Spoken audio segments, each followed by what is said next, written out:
লাগে যদি ডাকবেন, আরে চাইছি আমি 5-8 ইঞ্চি হইতে পারি, কিন্তু কলিজাটা আমার পুরা শরীরের চেয়ে বড়। এই মানুষটাকে আপনারা সবাই চেনেন। কোনো অসঙ্গতি, অন্যায় বা দুর্নীতি দেখলেই মোবাইলের ক্যামেরা ওপেন করে লাইভে চলে যান তিনি। দেশের মানুষকে জানান দেন সেই ঘটনার কথা, দৃষ্টি আকর্ষণ করেন যথাযথ কর্তৃপক্ষের। ফুটবল অন্তপ্রাণ এই ভদ্রলোক নিজের এলাকায় আধুনিক সুযোগ সুবিধা নিয়ে একটা ফুটবল একাডেমি প্রতিষ্ঠা করেছেন, যেসব সুবিধা বাফুফেও এখন পর্যন্ত দিতে পারেনি জাতীয় দলের ফুটবলারদের। এবার সুনামগঞ্জ এবং সিলেটের বন্যায় তার আরেকটা রূপ দেখলাম আমরা। সর্বস্ব নিয়ে তিনি ঝাঁপিয়ে পড়েছেন ত্রাণ বিতরণে। 3 দিনে 1.5 কোটি টাকা অনুদান সংগ্রহ করে ফেলেছেন তিনি। অসহায় বন্যার্তদের পাশে দাঁড়ানো এই ফেরেশতারূপী মানুষটির নাম ব্যারিস্টার সৈয়দ সাইদুল হক সুমন। ব্যারিস্টার সুমন নামে যাকে গোটা দেশের মানুষ চেনে। কারো কাছে ভালো, কারো কাছে মন্দ, কারো কাছে আওয়ামী লীগের দালাল বনে যাওয়া এই মানুষটির এক অজানা গল্প শোনাবো আজ।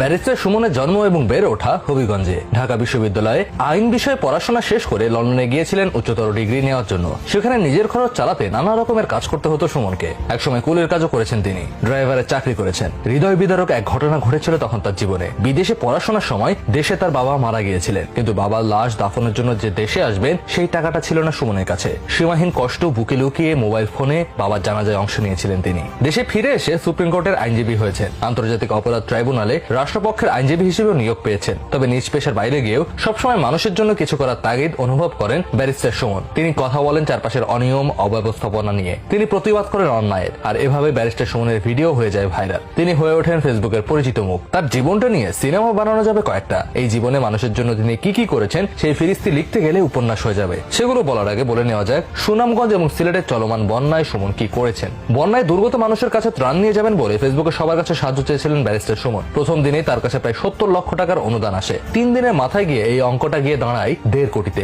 বিপুল সংখ্যক মানুষ দেশ বিদেশ থেকে টাকা পাঠাচ্ছেন। তারা কোনো না কোনো ভাবে বনভাসী মানুষের পাশে দাঁড়াতে চাইছেন। আর এই কাজের জন্য তারা বেছে নিয়েছেন ব্যারিস্টার সুমনকে, কারণ সুমনের মতো বিশ্বস্ত আর কেউ তাদের চোখে নেই। সুমন তার ফুটবল একাডেমির ফুটবল সদস্যদের ত্রাণ বিতরণের ভলান্টিয়ার হিসেবে নিচ্ছেন। সংগৃহীত অর্থের পুরোটাই বন্যার্তদের সহযোগিতায় ব্যবহার করবেন বলে ঘোষণা দিয়েছেন তিনি। রাত জেগে সবাই মিলে প্যাকেজিং করেছেন। দিনের বেলায় ঘরে ঘরে গিয়ে ত্রাণ ও নগদ অর্থ পৌঁছে দিচ্ছেন। সুমন ঘোষণা দিয়েছেন, আপনাদের সাহায্য করতে করতে যদি সব টাকা শেষ হয়ে যায়, বাবার জমি বিক্রি করে হলো আপনাদের পাশে থাকবো। নিজের সঙ্গী সাথীদের নিয়ে ত্রাণ কিনে সুনামগঞ্জের দুর্গম এলাকায় ছুটে গেছেন সুমন, যেখানে সরকারি বা বেসরকারি সাহায্য পৌঁছায়নি এখনো। শুকনো খাবার, চিরা, মুড়ি, বিস্কুট, পানি বিশুদ্ধিকরণ ট্যাবলেট আর ঔষধ বিতরণ করা হয়েছে। যতই শুকনো খাবার খাওয়ানো হোক, ভাতের খিদে তাতে মিটবে না, এটা সুমন জানেন। তাই যেখানেই যাচ্ছেন সবার জন্য ভাত অথবা খিচুড়ি রান্নার ব্যবস্থা করছেন। স্থানীয় রাজনীতিবিদ থেকে শুরু করে